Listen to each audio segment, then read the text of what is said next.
안녕하세요. 저는 올해 68살이 된 김정이라고 합니다. 제 남편인 박영수는 올해 70을 맞이했죠. 저희가 부부의 인연을 맺은 것도 올해로 45년이 넘었네요. 하지만 이상하게도 저희 부부는 사람들 앞에서 정식으로 결혼했습니다라고 말씀드릴 수 있는 자리 없이 혼인신고서 한 장으로 부부가 되었을 뿐이었어요.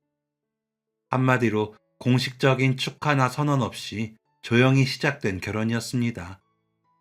이 사연은 그렇게 흘러온 저희 삶의 이야기가 되겠지요. 저희의 사연을 듣는 분들 중에 요즘 사람들은 이해하기 힘들겠지만 우리 부부에게 결혼식은 선택이 아니라 사치였던 것 같아요. 먹고 사는 문제가 해결되지 않으면 사랑의 의식도 뒤로 미뤄야 했거든요. 그 시절 이야기를 하려면 먼저 제가 20살 되던 해 아버지를 잃은 이야기부터 해야겠어요.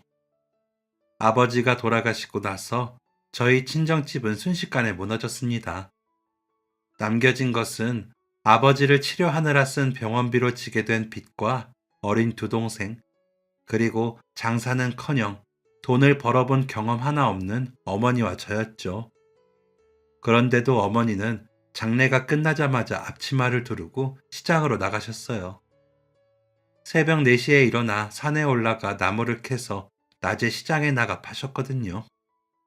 비 오는 날에도 눈 오는 날에도 쉬지 않고 시장에 나가 장사를 하신 거죠. 그렇게 하지 않으면 저희 가족이 밥을 굶어야 할 판이었으니까요. 고등학교를 졸업한 저는 취업전선에 뛰어들어 월급을 받아왔습니다. 저희 지역에 있던 작은 봉제 공장에 취직이 된 건 천운이었어요. 그때는 꿈도 계획도 없었던 것 같아요. 그저 집에 돈을 가져다 주는 것이 우선이었고 그 돈을 고스란히 빚 갚는 데 썼죠.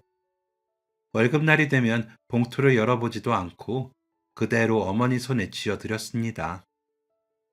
그중 얼마가 남는지, 제 몫이 얼마인지는 중요하지 않았어요. 그저 빚이 조금이라도 줄어드는 게 눈에 보이면 마음이 놓였거든요. 제가 하는 고생은 고생도 아니라고 생각했고요.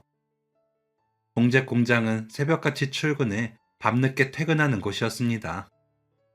기계 소리가 하루 종일 귀를 때렸고 손가락에는 늘 바늘에 찔린 상처가 남아 있었죠. 그래도 쉬겠다는 생각은 한 번도 해보지 못했어요. 하루라도 빠지면 그만큼 월급이 줄어들고 빚을 다 갚는 날이 멀어지니까요. 처음엔 아버지 병원비로 진 빚이 얼마인지도 제대로 몰랐습니다. 채권자들이 한 달에 한 번씩 집으로 찾아와 숫자를 불러주면 어머니는 고개를 숙이고 저는 옆에서 손만 꼼지락거렸죠. 이번 달엔 이만큼이라도 드릴게요. 그 말이 반복될수록 집안 공기는 점점 무거워졌던 것 같아요. 그래서 저는 일을 하나 더 시작하기로 했죠.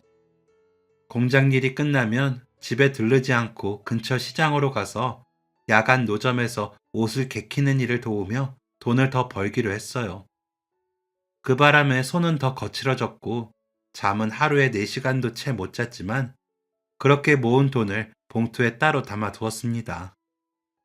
그 봉투에 모은 돈은 전기세, 쌀값, 그리고 동생들 학교 다닐 돈이었죠. 따로 챙겨놓은 그 봉투가 조금씩 두툼해지는 걸 보면서 이상하게도 피곤함보다 안도감이 먼저 밀려오더군요. 물론 그 봉투가 계속 빵빵해지진 않더라고요. 조금 채워지면 다시 비워지고 또 채워지면 또 비워졌어요. 그래도 저는 가족들의 생활이 유지될 수 있다는 그 사실만으로도 행복했습니다. 몇 해가 지나자 저희 집 빚의 숫자가 눈에 띄게 줄기 시작했어요. 예전엔 듣기만 해도 숨이 막히던 금액이 손으로 셀 수 있을 만큼 작아진 거죠. 빚을 다 갚을 날이 얼마 남지 않았다는 걸 알고 나서 어머니와 마주 앉아 종이에 적힌 숫자를 다시 계산해 보던 기억이 납니다. 정희야, 이제 끝이 보인다. 어머니의 그 한마디에 저는 처음으로 소리내어 울었습니다. 슬퍼서가 아니라 너무 오래 참아온 숨을 그제야 내쉴 수 있었기 때문이었어요.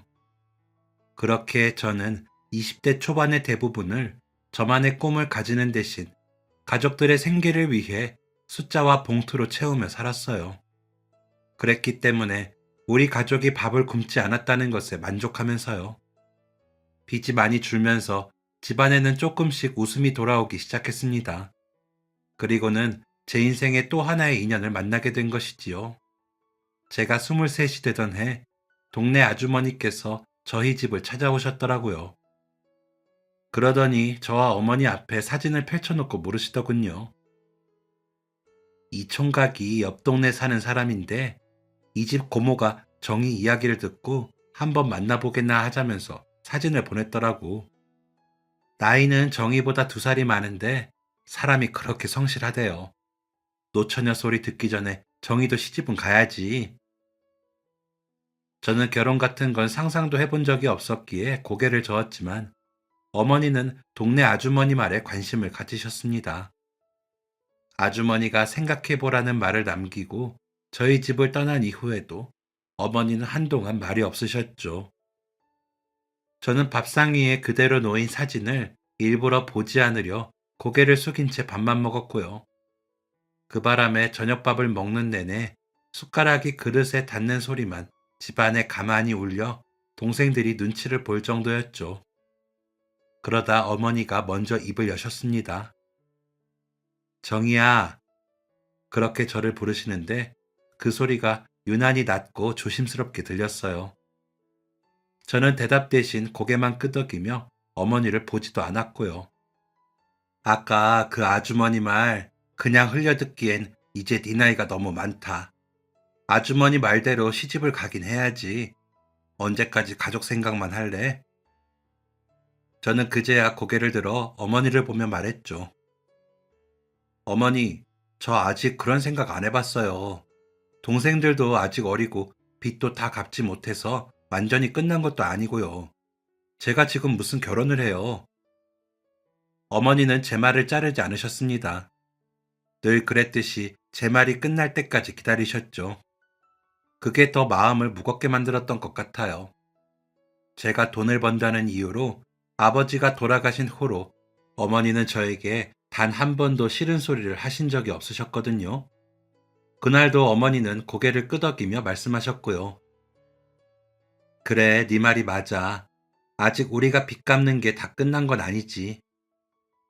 다른 날 같으면 거기까지 하고 말을 아끼셨을 어머니가 그날은 말을 더 하시더군요.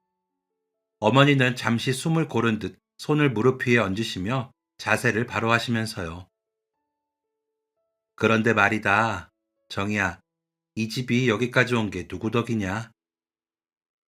그 질문에 다른 대답이 필요 없다는 걸 알고 있었어요. 그래서 저는 고개를 숙인 채 말했습니다. 어머니가 고생하셨잖아요. 제 대답에 어머니는 천천히 고개를 저으시더라고요. 아니지. 나는 어미니까 당연히 해야 할 일을 한 거고, 너는 네가 안 해도 될 고생을 한 거지. 그러니까 네 덕으로 여기까지 온 거야. 그만큼 했으면 됐고. 어머니의 그 말에 가슴이 콕 하고 찔리는 것 같았습니다. 제가 움찔하자 어머니는 가만히 보시다가 이어서 말씀하셨죠. 너가 학교 다니면서 아버지 병수발을 돕고 20살 때부터 돈 벌기 시작해. 지금까지 네 인생은 늘 이 집 뒤에 있었다. 네 꿈, 네 마음, 네 앞날 다 밀어두고 살았잖니. 저는 얼른 아니라고 말하려 했지만 어머니의 손이 제 손등위에 얹히면서 그 말을 삼키고 말았어요. 늘 거칠기만 하던 어머니의 손이 그날따라 유난히 따뜻하게 느껴졌거든요. 이제는 말이다. 정희야, 이 인생을 좀 앞으로 꺼내도 되지 않겠니? 너도 너의 삶을 살아야지. 어미가 못나긴 했지만 딸 앞길까지 가로막고 싶지는 않아. 그렇게 말하는 어머니의 목소리가 조금 떨렸습니다. 그럼에도 저는 고개를 저으며 말했죠. 저 시집 가면 집은요? 동생들은요? 빚도 빚인데 애들 학교는 맞춰야 할 거 아니에요. 이제 고등학생 올라가고 중학생 되는데 그 학비는 어쩌고 제가 결혼을 해요. 그 말에 어머니는 한숨을 쉬시는 듯 하다가 이내 웃으며 말씀하셨습니다. 그래, 네가 이런 딸이지. 그 덕분에 이 엄마가 살았다. 집은 내가 지키면 되고 동생들 공부도 엄마가 시키면 돼. 네가 없어도 밥은 먹고 살 정도는 되고 그간 네가 가져다 준 돈 모아놓은 걸로 남은 빚을 더 갚으면 어떻게든 사라질 거야. 그렇게 단호하게 말씀하시는 어머니의 말이 믿기지 않았지만 저는 아무 말도 못했어요. 저를 바라보는 어머니의 눈빛이 너무 슬퍼 보였거든요. 어머니는 다시 아주머니가 남기고 간 사진 쪽으로 시선을 옮기며 말씀하셨죠. 사진 속 저 총각이 얼마나 좋은 사람인지는 나도 모른다. 당장 결혼하라는 말도 아니야. 다만 한 번은 만나봐. 혹시 아니? 네가 의지하고 싶어질 사람일지도 모르잖니. 저는 어머니의 말에 수긍하지 못하고 입술을 깨물었습니다. 그리고는 조금 반항 어린 말투로 그랬죠. 어머니, 제가 남한테 기대는 사람 아니잖아요. 그러자 어머니는 제 눈을 똑바로 보시며 말씀하시더군요. 그래서 더 만나봐야 한다. 기대지 않아도 되는 사람인지 같이 서 있을 수 있는 사람인지는 만나봐야 아는 거잖아. 우리 사정도 다 아는 집에서 만나보고 싶다는데 만나기만도 못해? 정말 처녀 귀신으로 늙어 죽으려고? 뭐라고 답하고 싶었지만 저는 아무 대답도 못했어요. 저와 어머니 사이에 앉은 동생들이 이리저리 눈을 굴리는 게 보였거든요. 제가 아무 말도 하지 않자 어머니는 마지막으로 이렇게 덧붙이셨습니다. 정희야, 네가 혼자서 너무 오래 버틴 거야. 이제는 누군가랑 나란히 서보는 것도 네가 받아야 할 몫이고 선 한 번 본다고 바로 결혼하는 것도 아니다. 그러니 만나라도 봐. 좋은 사람이 아닌 것 같으면 그냥 오면 되는 거야. 그날 밤 저는 잠을 거의 이루지 못했습니다. 사진 속 얼굴이 계속 떠올라서가 아니라 어머니가 저를 가족 밖으로 밀어내려는 사실이 마음 깊은 곳을 흔들어서요. 저희 가족이 아닌 누군가와 사는 생각을 단 한 번도 해보지 않은 저에게 어머니의 행동은 마치 허허벌판에 저를 내동댕이 치는 것처럼 느껴지더라고요. 배신도 그런 배신이 없었죠. 하지만 어머니의 뜻은 완고했고 며칠 동안 저를 설득하셨어요. 그렇게 나간 선자리에서 저는 지금의 남편 영수 씨를 만나게 되었습니다.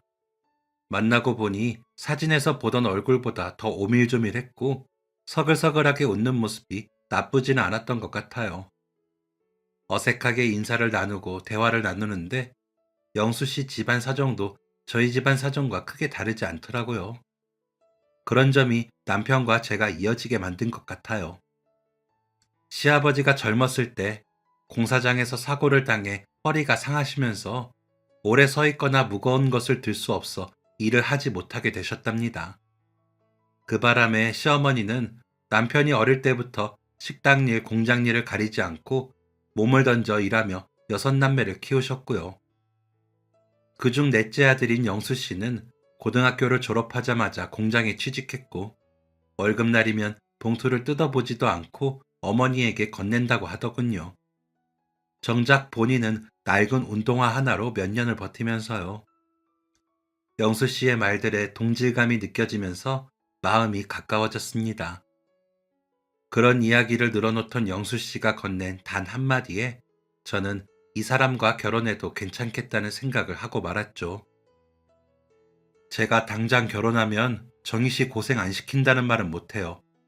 위에 형님들과 누님들도 결혼하시고 아등바등 사는 거 저도 봐서 압니다. 대신 정희 씨가 우리 집에 시집 왔다고 친정해 주는 거 딱 끊으라고도 안 할 겁니다.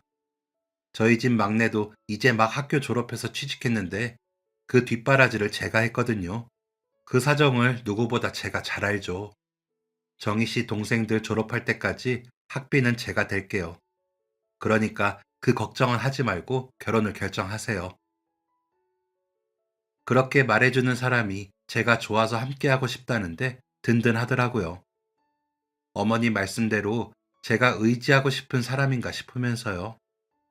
그래서 저는 미안해 하면서도 제 마음을 말했습니다. 결혼하고 나서도 집에 있는 빚 다 갚을 때까지는 일 다니고 싶어요. 한 6개월만 더 갚으면 되거든요. 그 돈만 다 갚으면 저도 살림에 보탤게요. 대신 동생들 학교 보내는 것만은 약속해 주시면 좋겠어요. 그러자 영수 씨는 환하게 웃으며 새끼손가락을 내밀더라고요. 그렇게 손가락을 걸고 약속한 저와 남편이 집으로 돌아가 결혼 이야기를 꺼냈을 때 양가 부모님의 반응은 마치 똑같았습니다. 그래, 잘 생각했다. 식은 나중에 해도 된다. 일단 지금은 살림부터 차리고 돈 좀 모이면 그때 식을 올리면 되지. 혼인신고만이라도 하고. 하지만 그 나중은 결국 오지 않았죠.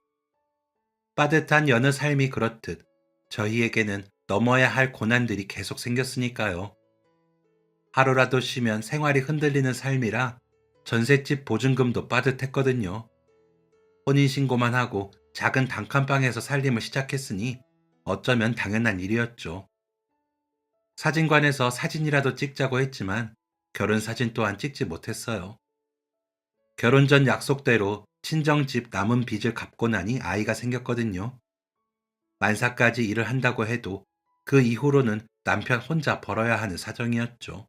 그러다 보니 사진마저 찍을 돈도 찍을 마음의 여유도 없더라고요.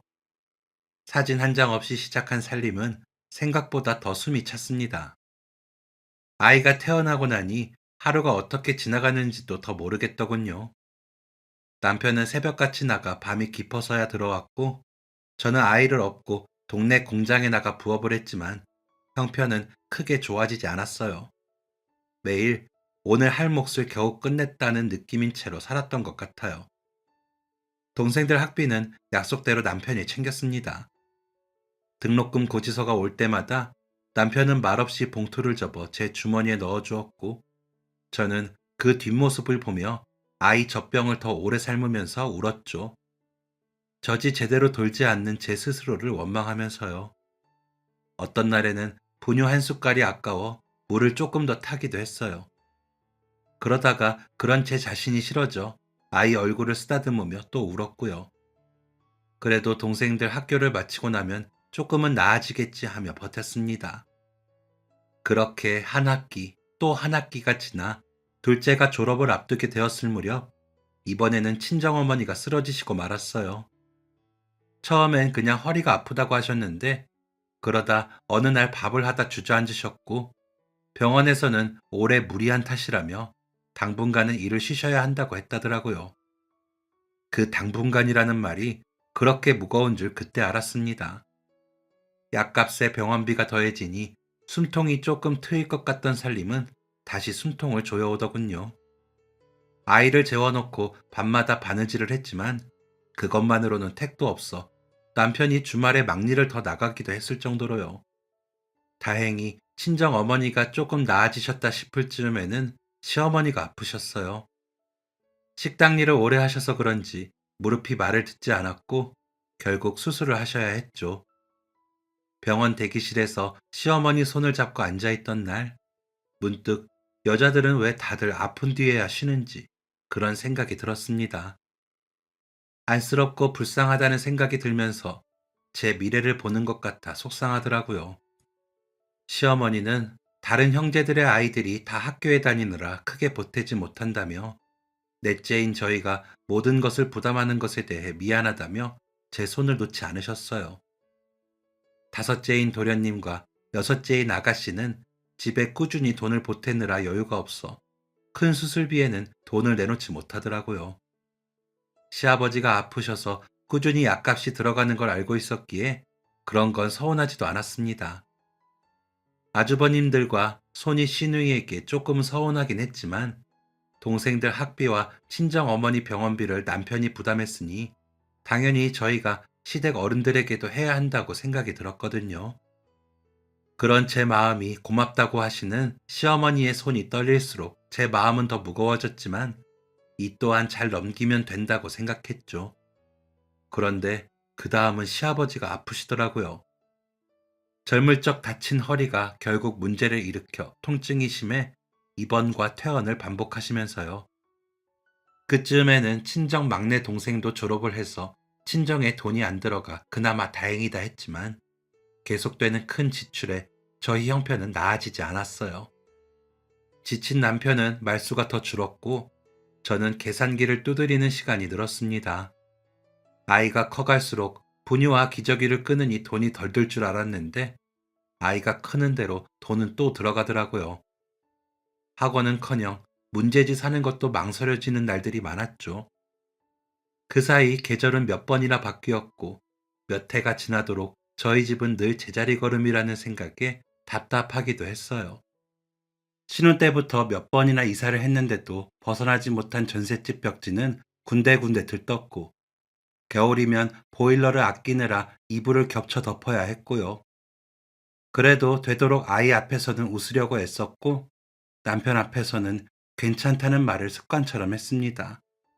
서로가 버팀목이라는 걸 알았기에 더 약한 소리는 하지 않으려 했던 것 같아요. 결혼식, 결혼 사진, 그런 이야기는 그렇게 자연스레 잊혀졌고요. 가끔 사진관 앞을 지날 때면 유리창 안에 걸린 다른 가족 사진들을 보면서 그 유리창에 비친 제 얼굴을 한 번 더 보게 되었죠. 예전보다 조금 더 단단하고 굳어진 제 얼굴이 낯설면서도 그 얼굴로 여기까지 버텨왔다는 사실이 묘하게 마음을 붙잡더라고요. 형편은 나아지지 않았지만 그래도 무너지진 않았으니까요. 아픈 사람은 결국 낫는 날이 있었고 졸업한 동생들은 제 발로 서기 시작했습니다. 그것만으로도 저희 부부는 감사할 뿐이었어요. 비록 사진 한 장 없는 결혼 생활이었지만 서로의 하루하루를 빠짐없이 기억하며 버티는 것이 그 시절 저희가 할 수 있는 유일한 사치였습니다. 저희에게는 그 어려운 시절을 버티게 해준 아들이 있었으니까요. 아이는 저희 부부의 기대보다 잘 자라주었기에 아들을 보며 위안을 받기도 했죠. 성적도 좋아 저희 조카들 중에서 제일 좋은 대학에 가기도 했어요. 그러더니 우리나라에서 손꼽히는 대기업에 들어갔고요. 아들이 그렇게 잘 되는 건 저희 부부가 양가 어른들과 형제들에게 많이 베풀었기 때문이라는 칭찬을 듣기도 했습니다. 저희 부부에게 아들은 고생스러운 삶의 트로피 같은 존재였죠. 그렇다고 아들에게 의지하겠다는 생각은 한 번도 해본 적이 없어요. 제대로 해준 것도 없는데 혼자서 잘 커준 아들에게 고맙기도 하고 미안하기도 해 아들에게 짐이 되지 말자는 생각으로 열심히 일했고요. 아들이 다달이 주는 용돈은 통장을 따로 만들어 저축을 했습니다. 그 돈은 절대 쓰지 않고 아들이 장가 갈 때 따로 챙겨주려고 마음먹었거든요. 잘 자란 아들이었기에 그런 일은 없겠지만 혹시나 저처럼 시골리는 돈이 부족하면 보태주겠다는 생각으로요. 아들 결혼시키고 남편과 제가 노년을 보낼 돈도 각자 따로 모으면서 아들이 주는 용돈 통장에 돈이 쌓일수록 부자가 되는 것 같더라고요. 제 인생에서 가장 많은 돈을 모은 때였기에 스스로가 자랑스럽기도 하더군요. 그런데 아무리 기다려도 아들은 결혼하겠다는 말을 하지 않는 겁니다. 서른이 넘어가도록 만나는 아가씨 이야기조차 하지 않아서 남편과 제가 조바심이 날 정도였죠. 선을 보라고 하기도 하고 은근히 여자친구가 있는지 떠보기도 했지만 그럴 때마다 아들은 웃기만 할 뿐 아무 말도 하지 않더라고요. 워낙 다정한 아이라 다른 말은 잘도 하는데 연애 이야기만 나오면 입을 꾹 닫는 아이를 보며 답답하기까지 했습니다. 그러다 문득 저희 부부가 너무 힘들게 살아 아이가 결혼을 꺼리나 싶었어요. 그래서 어느 날 퇴근한 아이를 붙들고 물어보고 말았죠. 그러지 말아야지 싶었는데 괜히 조바심이 나서 안 물어볼 수가 없더라고요. 너 혹시 엄마랑 아빠가 너무 없이 살아서 결혼 못하는 거야? 그런 거면 걱정하지 마. 엄마 아빠 노년 준비까지 다 하고 있으니까 너 결혼할 때 보태줄 돈도 있어. 네가 장가가고 정착을 해야 엄마랑 아빠도 마음 놓고 살지. 그렇게 말하는 제 말이 아이에게도 진지하게 들리긴 했나 봐요. 제 표정이나 말투가 다른 날보다 더 진지했거든요. 매번 결혼 이야기에 웃기만 하던 아들도 그날은 진지하게 대답해 주더라고요. 엄마, 요즘은 다들 일하느라 일찍 결혼 안 해요. 그리고 엄마 아빠 때문이 아니라 제가 아직 준비가 안 돼서 그래요. 만나는 아가씨도 그렇다고 하고요. 그래서 둘이서 조금 더 일도 하고 공부도 하자고 약속했어요. 조만간 인사는 시킬게요. 그러더니 정말 얼마 뒤에 만나는 아가씨를 데리고 오겠다고 하는 겁니다. 남편과 저는 어찌나 반가웠던지 박수까지 치며 데리고만 오라고 했죠. 아이가 여자친구를 데리고 오겠다고 한 그날은 괜히 아침부터 마음이 부산했습니다. 전날부터 냉장고를 몇 번이나 열었다 닫았다 했는지 모르겠어요.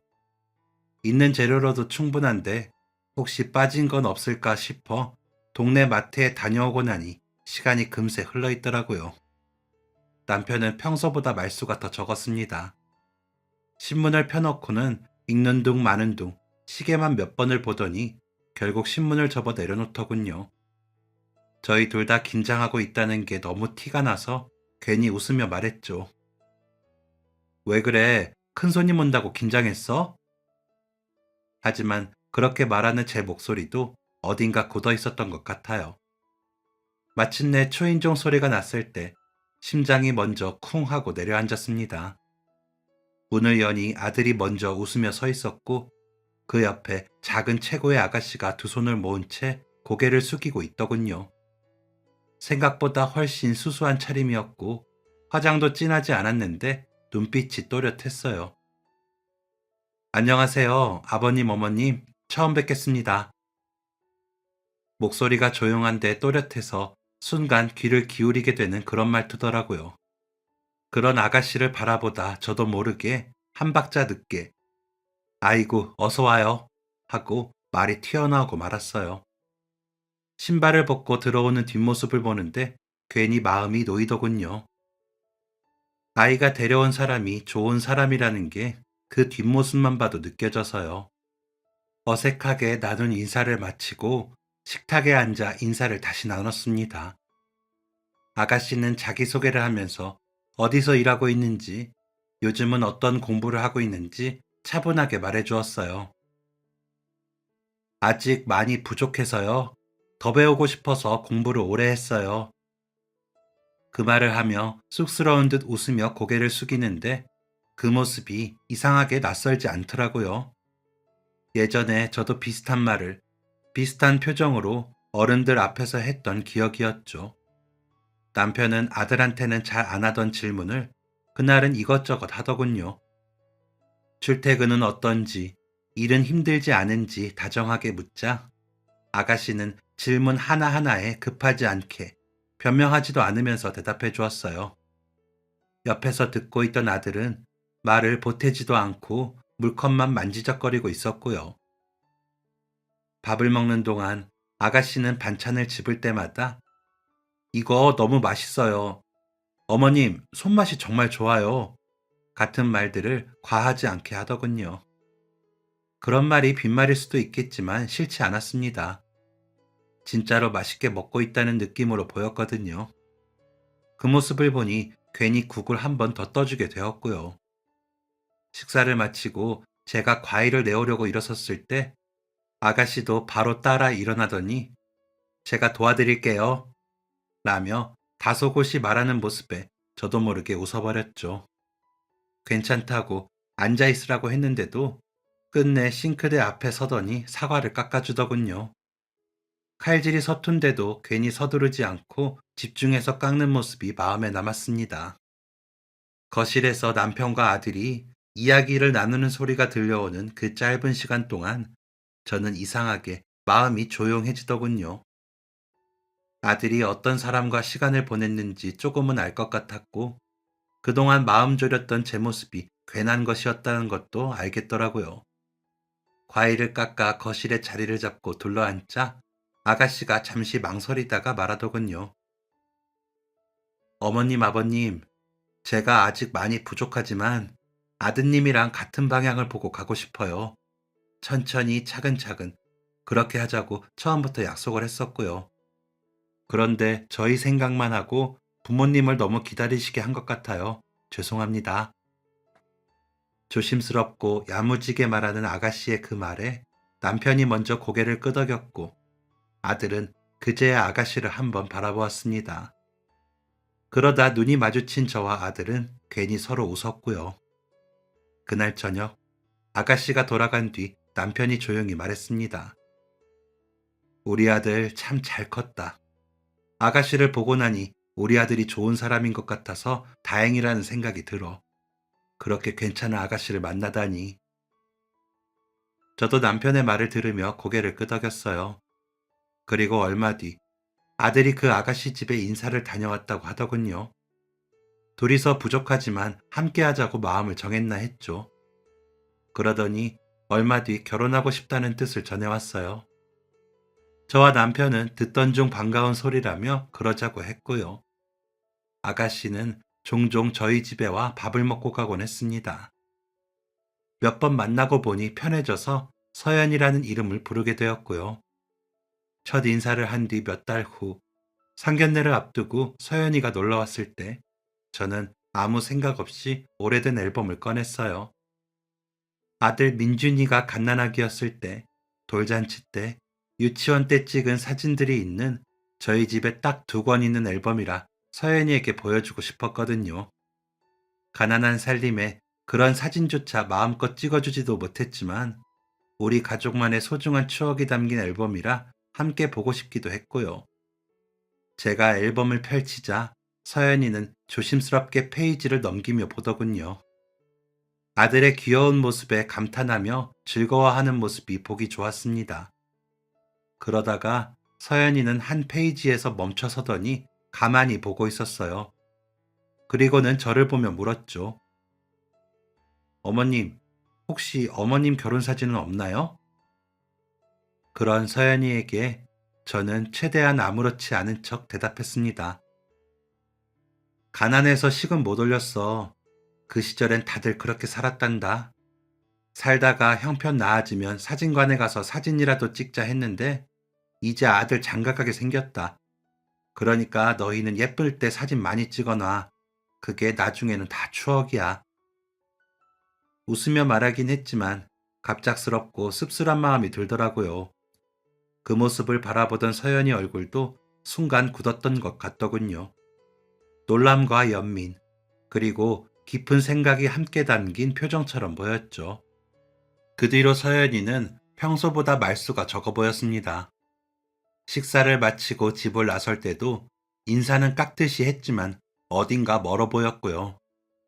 서연이가 돌아간 뒤 집 안으로 들어와 저는 한동안 앨범을 덮지 못한 채 거실에 앉아 있었습니다. 펼쳐진 사진 속 아들 민준이는 아무것도 모른 얼굴로 웃고 있었고 그 웃음을 보며 괜히 미안해졌어요. 없는 형편에도 잘 키웠다고 스스로를 다독여왔는데 그날은 그 노력들이 유난히 얇게 느껴지더군요. 상견례라는 말이 머릿속에 자꾸만 울렸습니다.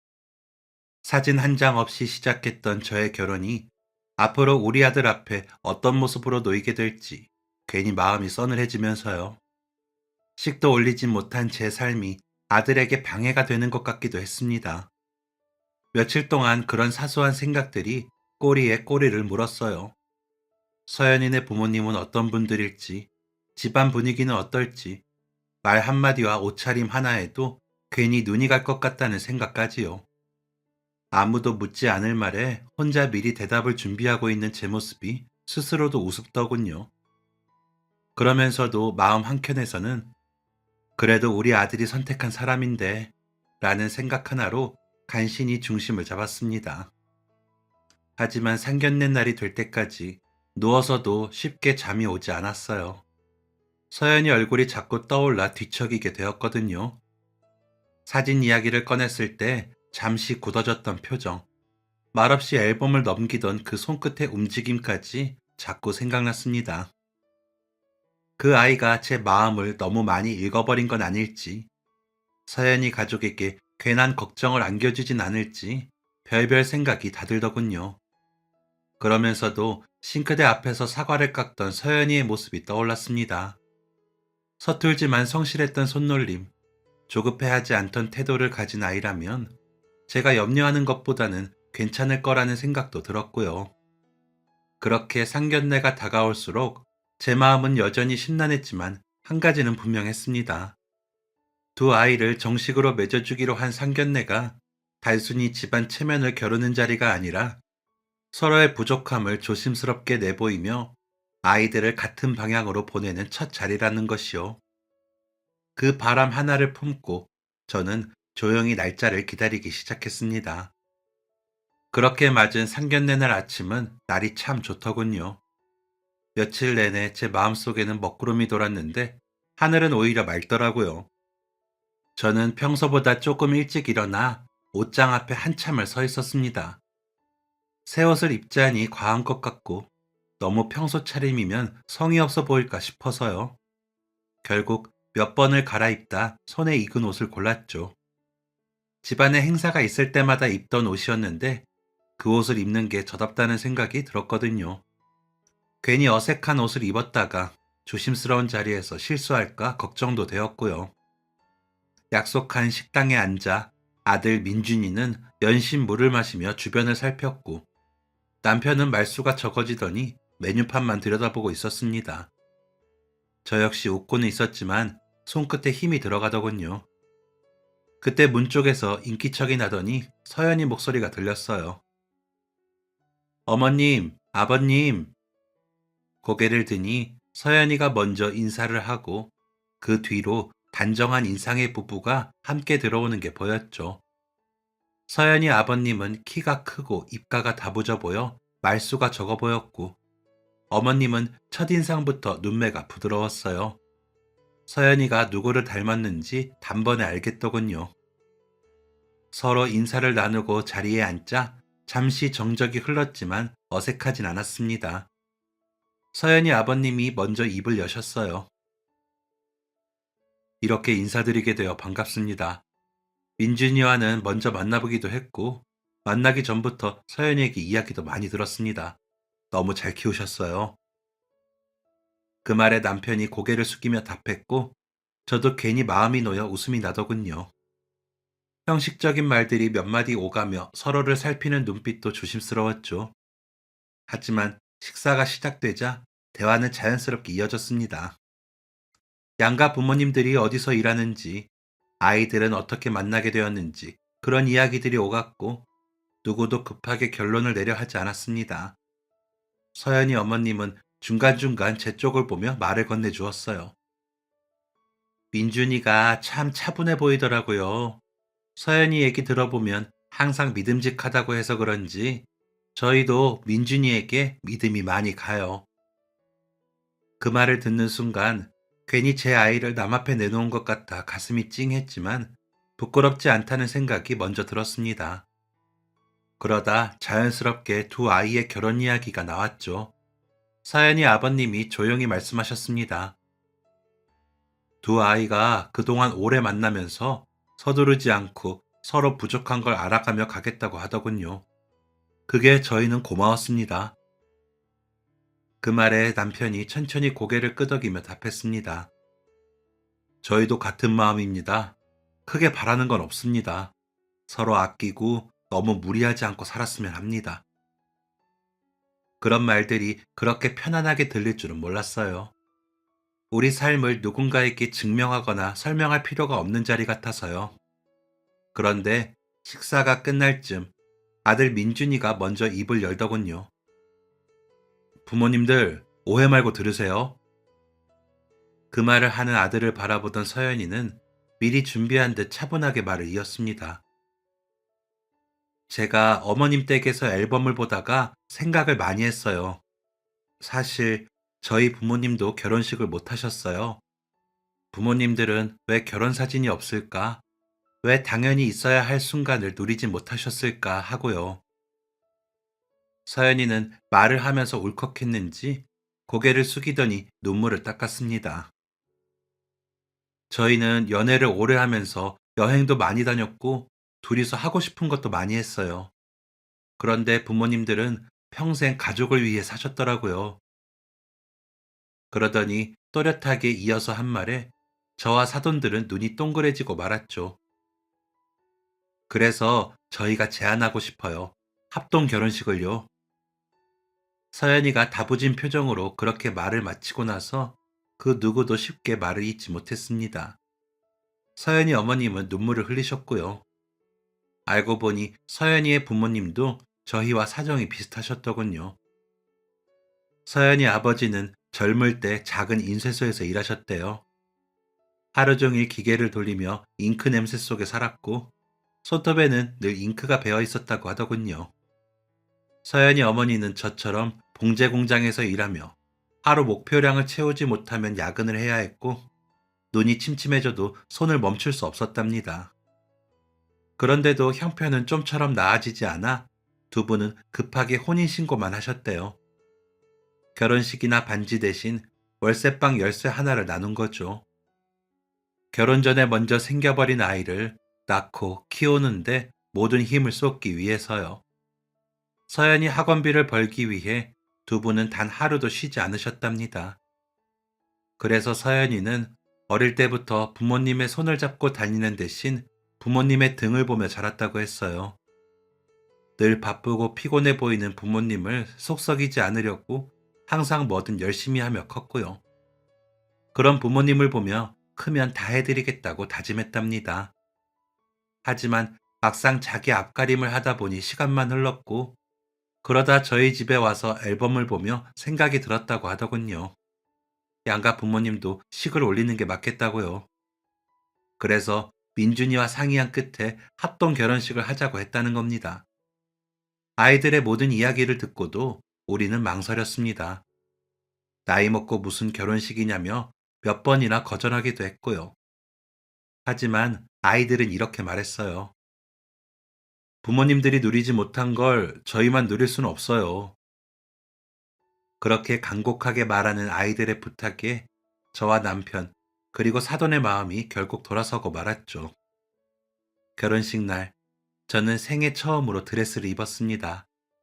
하얀 천이 어깨 위에 얹히는 순간, 거울 속에 내가 낯설어 한참을 바라보았죠. 남편도 그날 생애 처음으로 턱시도를 입었고요.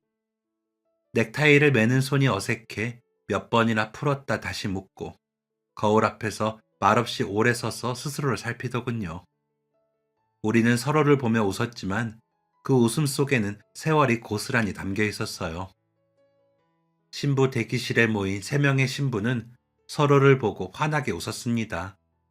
아들과 며느리, 그리고 우리 부부와 사돈댁 부부까지 총 3쌍이 함께하는 합동 결혼식이 준비되는 동안 저희는 계속 웃었던 것 같아요. 우리 모두가 그날만큼은 무대의 한가운데에 서 있다는 생각이 들어 좋아서요. 식이 시작되고 음악이 흐르자 가슴이 조용히 떨렸습니다. 제일 앞장서서 식장을 건너 돌아서자 사돈댁이 들어오는 모습이 보였어요.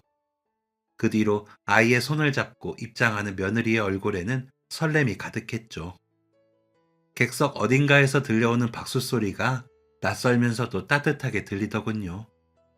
남편의 손을 잡고 등장하며 문득 이런 생각이 들었습니다. 우리는 이미 오래전에 부부가 되었지만 그날만큼은 새로운 신랑 신부가 되었고 오래도록 서투르게 살아낸 인생의 주인공이 되었다고요. 그 결혼식은 미뤄두었던 시간을 다시 꺼내 잊고 서로에게 고생 많았다 라고 위로의 말을 건네는 하루였습니다. 결혼식은 하루였지만 그날의 기억은 남은 생을 조용히 밝혀주는 빛이 되더군요. 지금 우리 집 앨범 첫 장에는 결혼 사진이 있습니다. 40여 년이나 늦었지만 가장 따뜻한 순간을 남긴 사진이었죠. 고생만 있던 인생이 아니었다는 것을 자식들이 증명해 준 시간이기도 했고요. 아이들은 신혼여행도 함께 가자며 예약을 해 3쌍의 부부가 함께 다녀왔습니다. 사돈댁도 저희 집처럼 형편상 여행을 많이 다니지 못했다며 이제는 다 같이 여행 다니자고 약속도 했죠. 그리고 그 이후의 시간들은 분명히 달라졌습니다. 신혼여행에서 돌아온 뒤부터 예전보다 자주 웃는 집이 되었고 괜히 약속을 잡지 않아도 주말이면 자연스럽게 전화가 왔습니다. 오늘 뭐 드셨어요? 같은 안부가 사돈댁과 인사처럼 오갔고요. 민준이네 부부는 바쁘다는 말을 입에 달고 살던 아이들이었는데 이상하게도 시간이 나면 먼저 집에 들렀습니다. 서연이는 여전히 부엌으로 가장 먼저 들어오더니 이제는 자기 방식도 조금씩 보태더군요. 어머님, 이건 이렇게 하면 더 맛있어요. 어머님도 한번 이렇게 해보세요. 처음엔 제 손맛을 건드리는 것 같아 괜히 마음이 움찔하기도 했지만 어느 순간부터는 그게 싫지 않았어요. 같이 간을 보고 같이 웃고 맛이 좀 달라도 이건 이래서 좋다고 말해주는 아이들을 보며 부엌이라는 공간이 오랜만에 살아있는 느낌이 들었죠. 사돈댁과의 관계도 생각보다 훨씬 자연스러워졌습니다. 처음엔 사돈이라는 말이 입에 잘 붙지 않아 서로를 부를 때마다 한 박자씩 망설이곤 했는데 몇 번 얼굴을 보고 나니 그 어색함도 금세 옅어지더라고요. 안사돈과는 어느새 시장 이야기와 무릎이 쑤신다는 이야기를 서슴없이 나누는 사이가 되었고 바깥사돈과 제 남편은 동네 산책을 함께 다니며 말없이 걷는 시간을 즐기게 되었죠. 말수가 많지 않은 두 사람이 같은 속도로 걸으며 같은 풍경을 보는 모습이 어쩐지 닮아 보여 뒤에서 바라보며 혼자 웃은 적도 많았습니다. 명절이 다가왔을 때는 누가 먼저랄 것도 없이 이런 말들이 오갔어요. 이번엔 우리 집에서 모일까요? 아니에요. 이번엔 저희가 모실게요. 그 말들 속에는 계산도 체면도 없었습니다. 그저 같이 있자는 마음뿐이었으니까요. 민준이는 결혼 후 말수가 조금 늘었습니다. 서연이 앞에서든 우리 앞에서든 자기 생각을 전보다 자주 꺼내더군요. 서연이는 그런 민준이의 말을 끝까지 듣고 고개를 끄덕이며 받아주었고요. 두 아이가 나란히 앉아 각자의 부모에게 같은 태도로 웃으며 대하는 모습을 볼 때마다 저는 마음속으로 여러 번 고개를 끄덕였습니다. 이 아이들 정말 잘 자라고 있구나 해서요. 어느 날은 사돈댁까지 모두 모여 아이들 신혼집에서 저녁을 먹었습니다. 식탁이 조금 좁아 의자를 바짝 당겨 앉았는데도 불편하다는 말은 아무도 하지 않았어요. 서연이가 준비한 음식은 완벽하진 않았지만 정성이 가득했고 민준이는 그 옆에서 자연스럽게 그릇을 나르고 물을 따랐습니다. 그 모습을 보며 안사돈이 조용히 말씀하셨죠. 우리 아이들 서로 잘 만난 것 같아요. 그 한마디에 괜히 눈시울이 뜨거워졌습니다.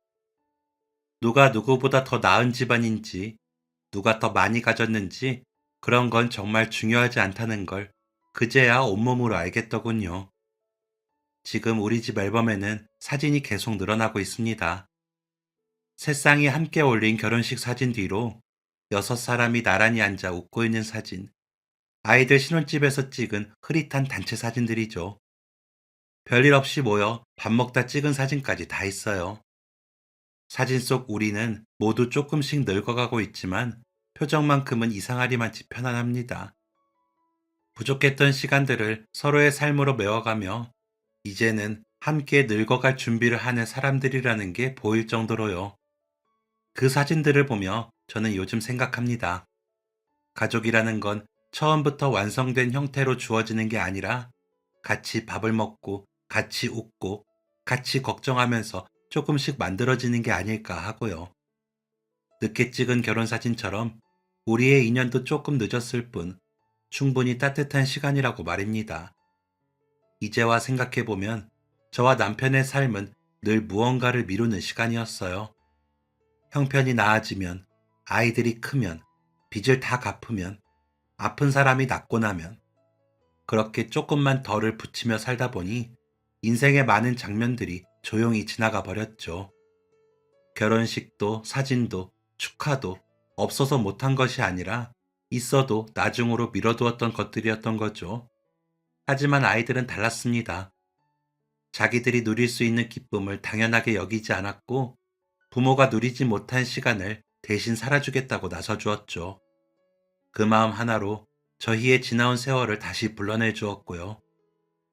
늦게 찍은 결혼사진 속에서 저와 남편은 젊지 않았고 손에는 세월이 고스란히 남아 있었지만 그 표정만큼은 처음으로 온전히 우리 것이었습니다. 그날 이후로 저는 결혼식이라는 게 꼭 인생의 출발선에 있어야만 의미가 있는 건 아니라는 걸 알게 되었죠. 서로를 책임지며 버텨온 시간이 있었다면 그 자체가 이미 충분한 예식이었음을요. 이제 우리 집 앨범을 펼치면 사진마다 설명이 필요 없습니다. 어떤 날은 울고, 어떤 날은 웃었고, 그 모든 날들이 서로를 놓지 않았다는 사실로 이어져 있으니까요. 저는 요즘 가끔 이런 생각을 합니다. 인생이란 건 처음부터 반듯하게 주어지는 게 아니라 서로의 부족함을 메워가며 조금씩 완성해가는 게 아닐까 하고요. 늦게 찍은 결혼사진처럼 우리의 삶도 조금 늦었을 뿐 충분히 따뜻했고 지금도 여전히 진행 중이라고요. 그래서 오늘도 저는 이제야 제자리를 찾은 듯한 마음으로 조용히 앨범을 덮습니다. 여러분들의 앨범에는 어떤 추억이 간직되어 있나요? 아마 저희 가족 못지않은 소중하고 행복한 기억들이 저장되어 있겠죠. 혹시나 아직 가족들과의 행복을 찾지 못하신 분들이 계시다면 작은 부분부터 찾으시라고 하고 싶어요. 그러다 보면 서로를 향한 소중한 마음이 보여 행복해질 테니까요. 그 행복으로 험한 세상 조금이라도 따뜻하게 살아내시길 바랍니다. 행복하세요. 지금까지 사연 들어주셔서 감사합니다. 사연이 재밌으셨다면 구독과 좋아요를 눌러주세요. 감사합니다. 안녕히 계세요.